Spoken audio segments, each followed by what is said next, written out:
So I think the first one that I wanted to pick up on, and it was the bit that I found most inspiring from your session this morning, was you made a lot of play on the difference between the solidity inside and then the kind of the personality and the identity that we portray to the outside world.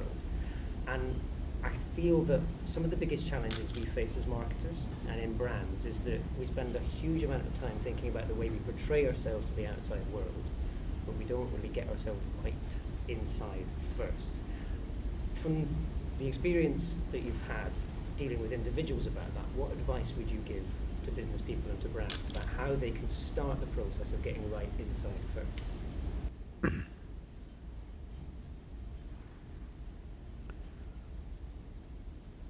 So the fundamental flaw in this entire process is, without enhancing yourself, you're trying to enhance your activity.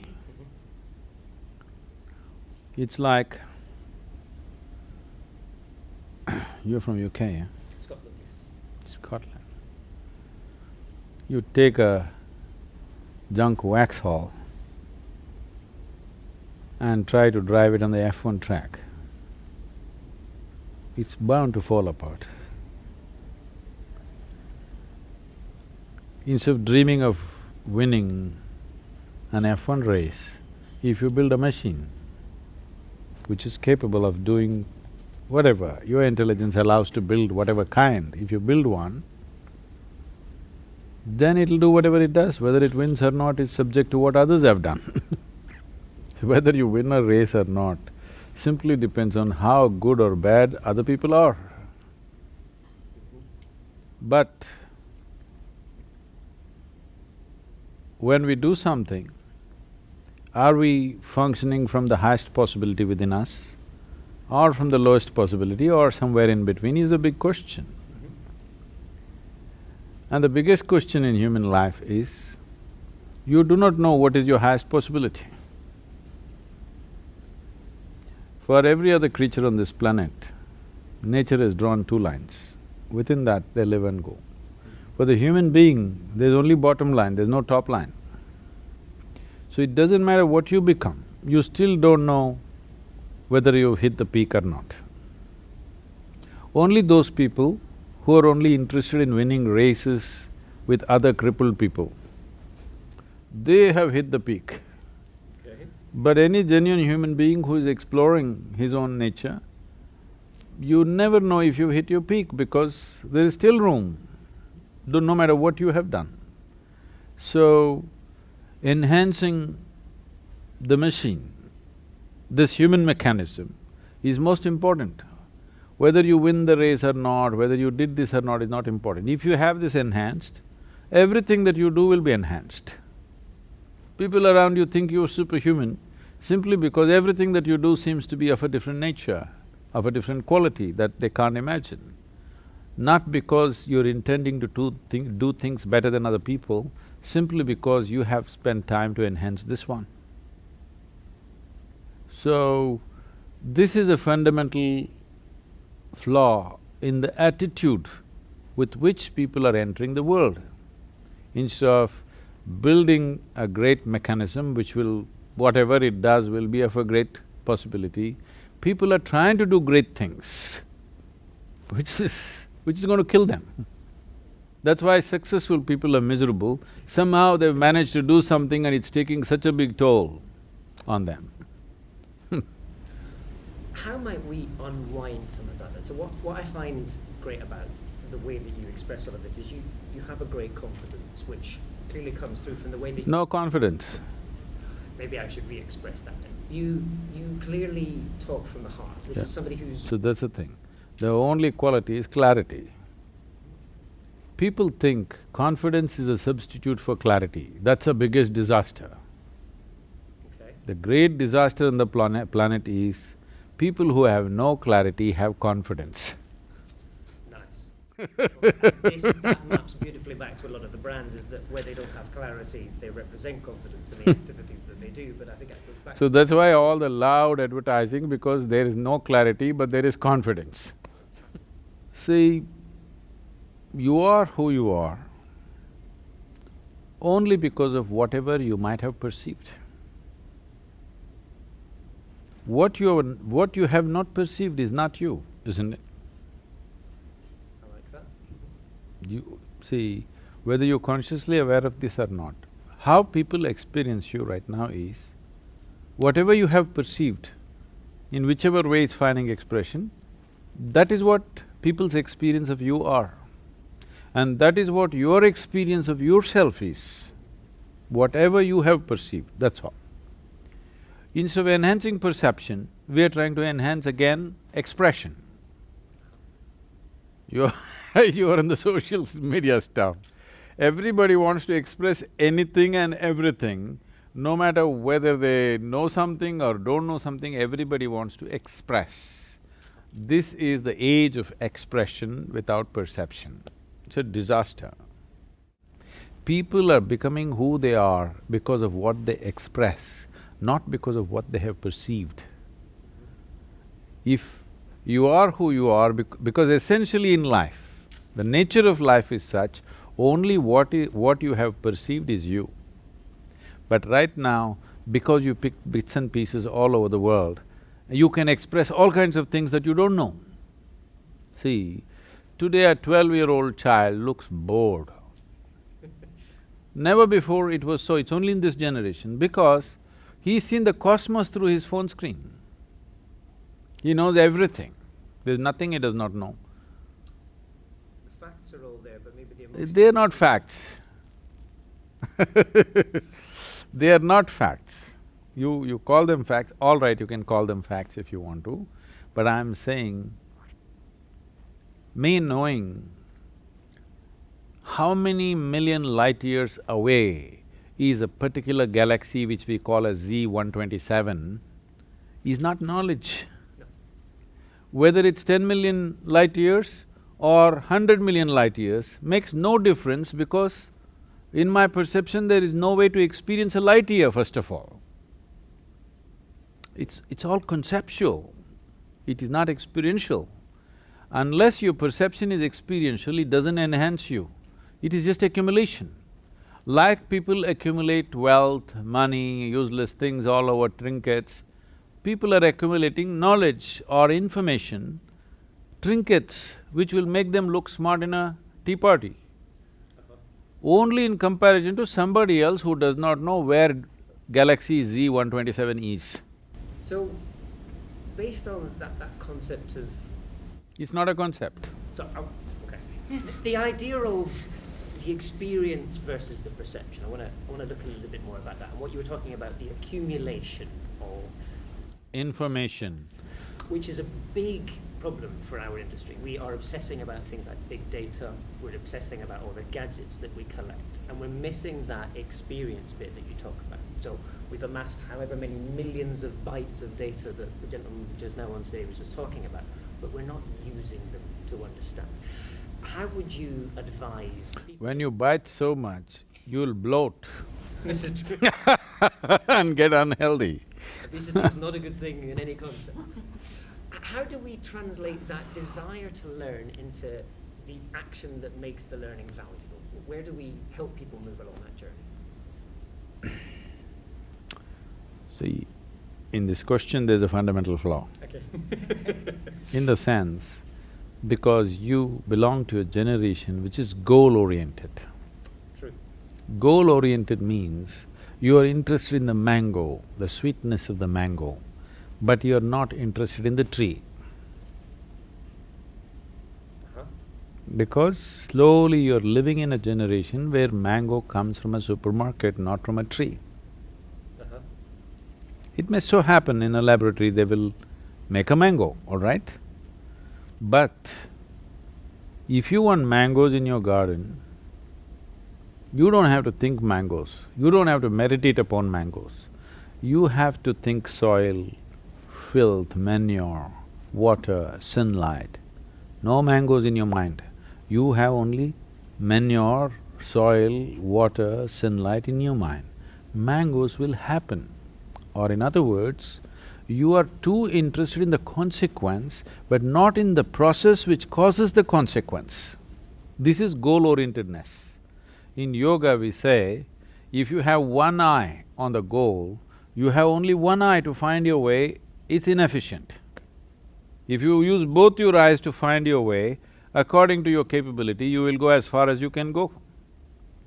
That means you're not concerned how far somebody is going.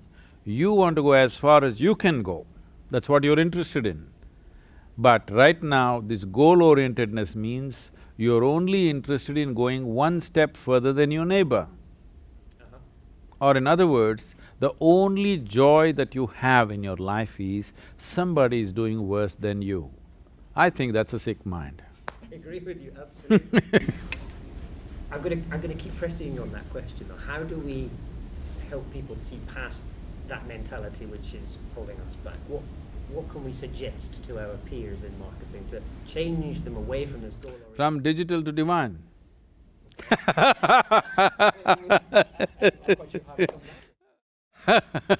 Where do we find the divine?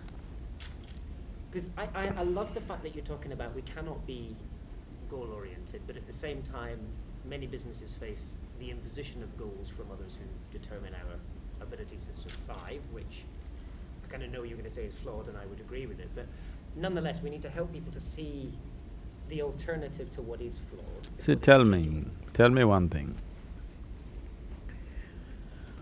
You can look at Mr. Bolt, you know?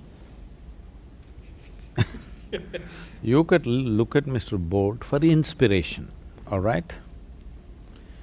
But if you try to run like him, you'll break your legs, that's all that'll happen. For inspiration, you can look at Mr. Bolt, perfectly fine. You can look at Mr. Sachin Tendulkar for inspiration.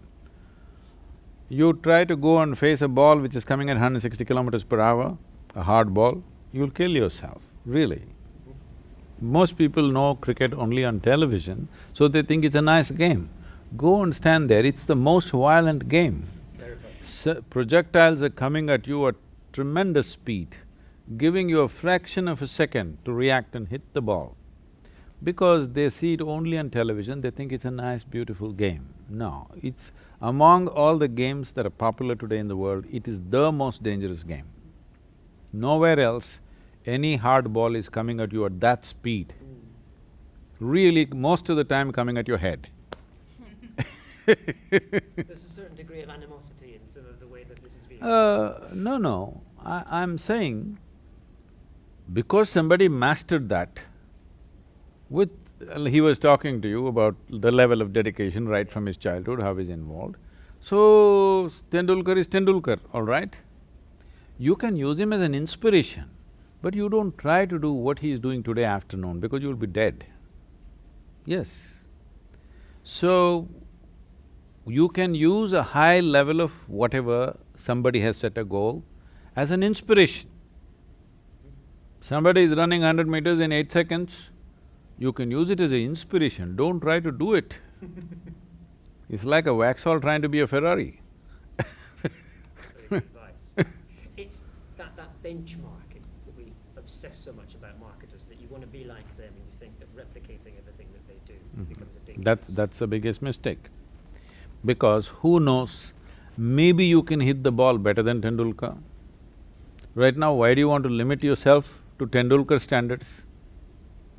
There was a time nobody believed that you will reach 100 in a cricket game only after 35 to 40 overs.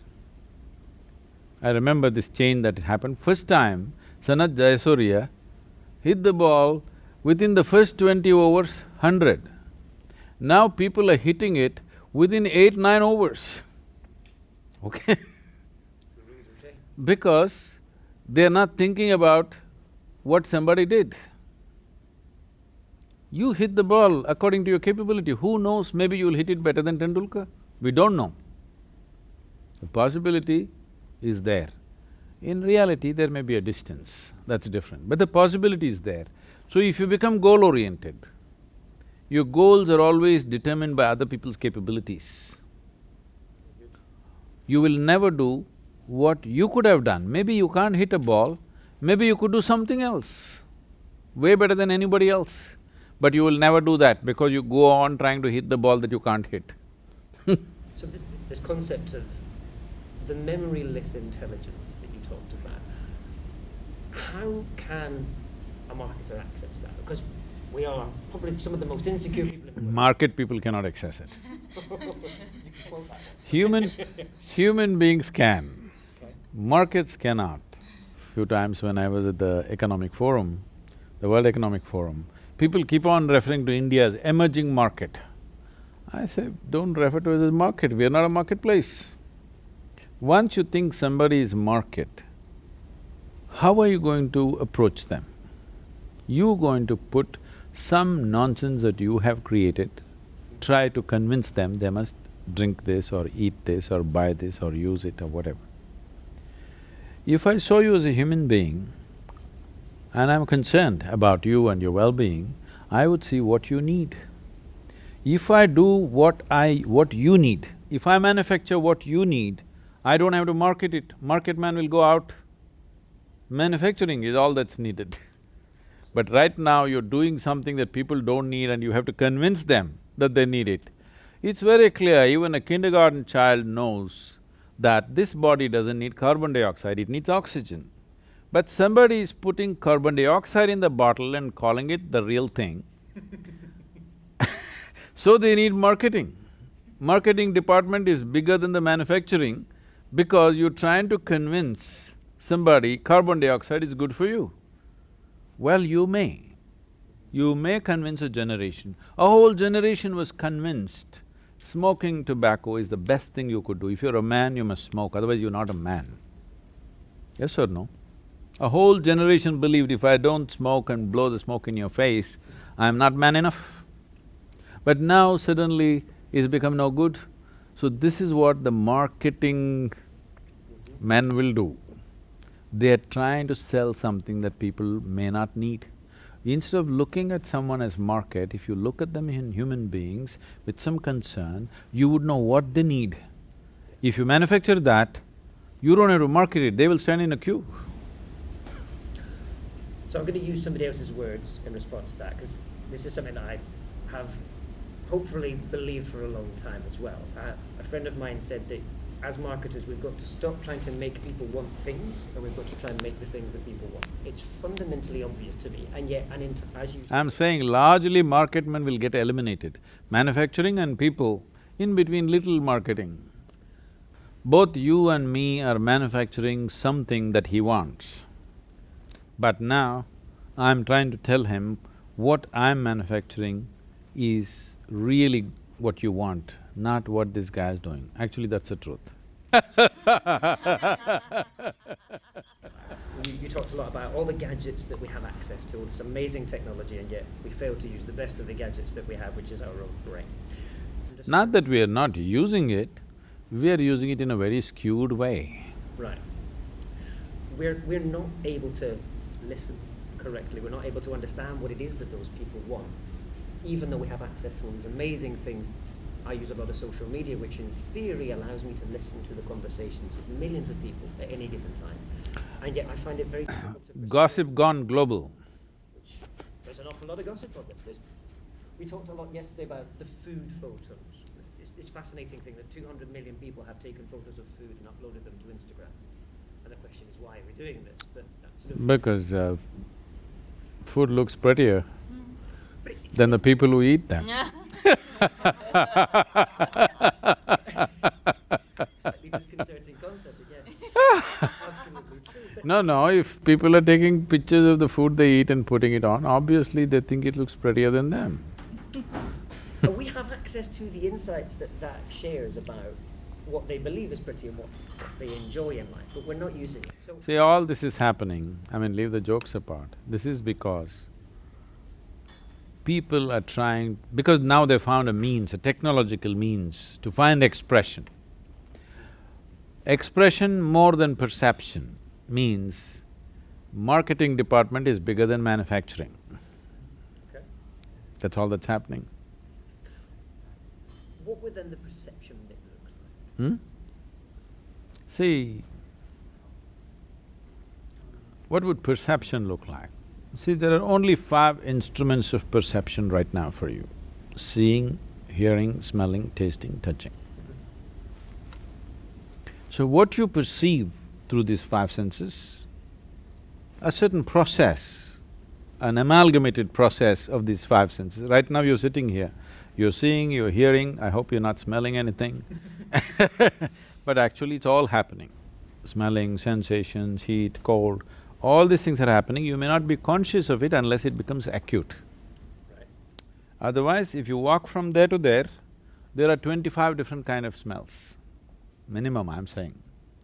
But most of the time you're not conscious of it unless something becomes very pleasant or very unpleasant.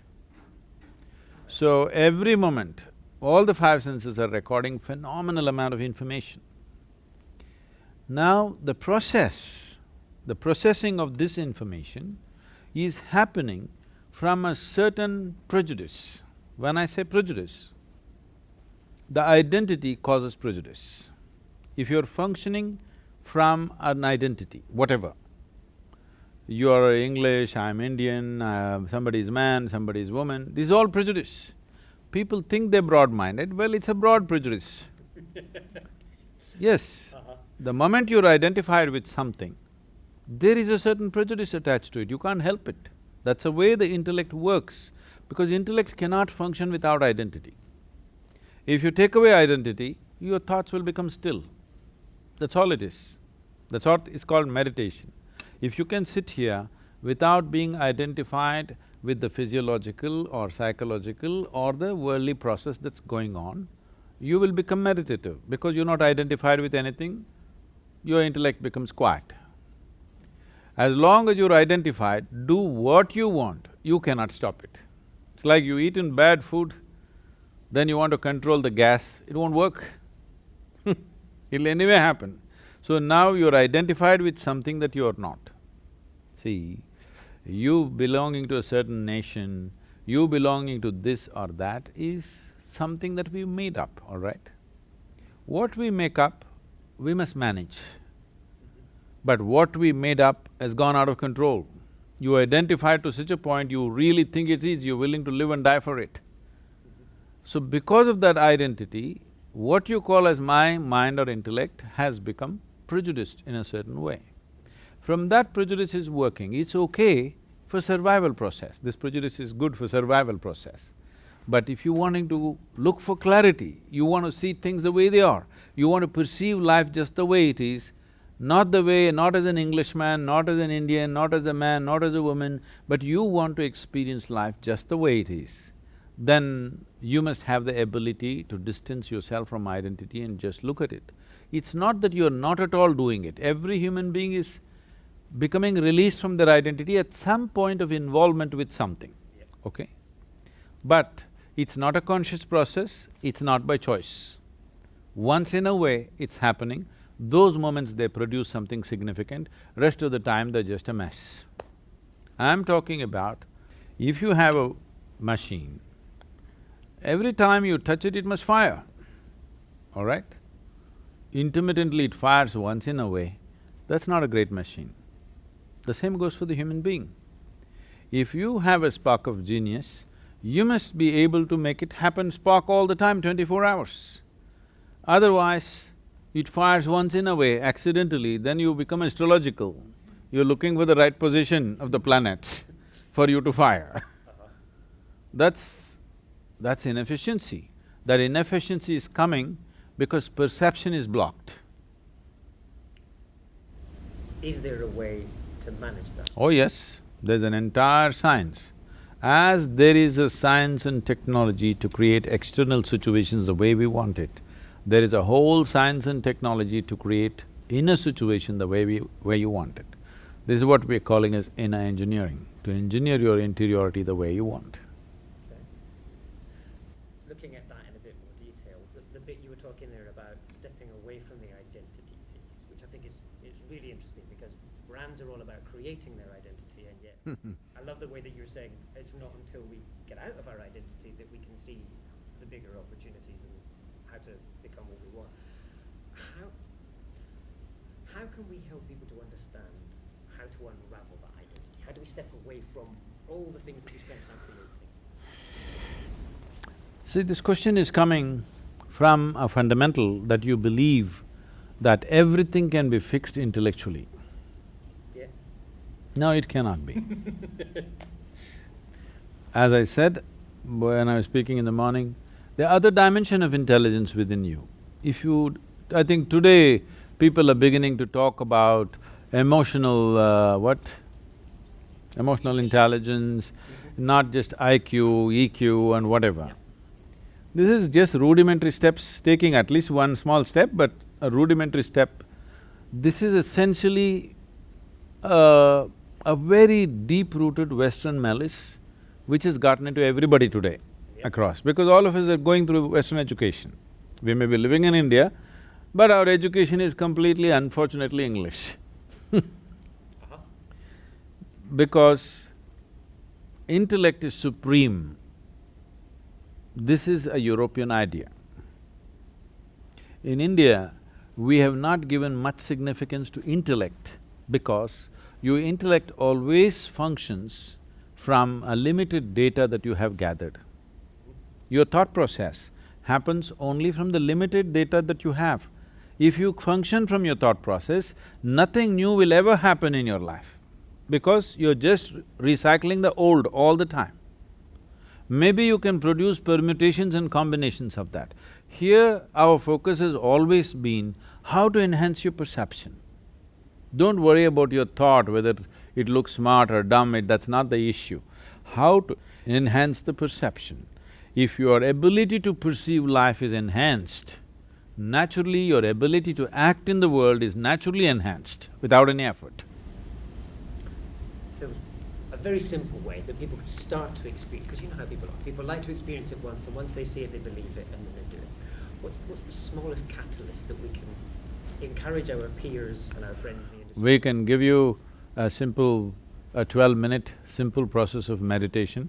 Okay. It's available on the web, we can give you a CD, it's freely available. Millions of people have practiced this, very simple form. If they do that and if it works, they can do something more serious. Like 12 minutes. It's called Isha Kriya. You just go on the net and say Isha Kriya, it'll come up. There's a phone app, you can put it on your phone. Yoga is a technology for well-being. Very nice. Okay? Actually, our the tagline is, in engineering, technologies for well-being. You don't need to believe it. Why I'm insisting is a technology is, it doesn't matter who you are, whether what gods you believe in or you disbelieve in, which part of the geography you come from, if you learn to use it, it works. That's the beauty of technology. Here, if you learn to use it, it works, and that's the nature of yoga. If you learn to use it, it'll work for you. It doesn't matter who you are, where you come from, what you believe or disbelieve. So these are technologies for well-being. Making use of external technologies to disseminate the same is a natural outcome. It's a very natural thing to do. So, for the first time in the history of humanity, our ability to reach human beings on this planet is like never before. The speed and the scope of it is unimaginable just 25 years ago or even 10 years ago, if you ask me. But people tell me, I don't know if this is factually correct, but people tell me 60% of the inner internet space is covered by pornographic material. I don't know if I'm right on the figure, but people tell me so. I think that's a crime. So, I'm making an effort. Technologies for inner well-being of the human being must dominate the space so that human beings learn how to be well. That the tools for well-being must be in the hands of every human being. The tools for well-being must be in the hands of individual human beings, not in the hands of organizations, gurus, popes, no matter what.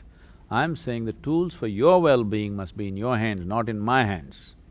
Unfortunately, you left it in my hands, I'm trying to put it into your hands. So, please give us the digital support. Gladly. to make that happen. But I did want to just go back to one of the things, that it touches something that I've been frustrated about for a while, and I know you say an end to frustration, so I'm going to level this one with you and ask for some advice. This idea that the Western way of doing things is in conflict with a sense of individual, I don't know what you want to call it, enlightenment feels a little bit of a loaded word. But this idea that the Western way of looking at things, of education, of success, and all this kind of stuff, it feels, like you were saying, there's a competition to it, there's a conflict to it. How do we help people that have been indoctrinated? And I grew up in that culture, and I find it very difficult to unravel all of the things that I've learned and I've been taught and all this kind of stuff.